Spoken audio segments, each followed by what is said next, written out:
Hey guys, this is the crane fire from Midtown Manhattan. This is a view from Midtown Manhattan, and the fire is finally out. But as you can see, that crane is totally gone. So I'm just giving you guys a live and quick update. The fire is out and traffic is really bad right now. But as you can see, the fire is out. No smoke, no nothing.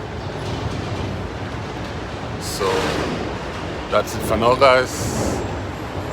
The drones are still out. I still see the drones buzzing around every now and then.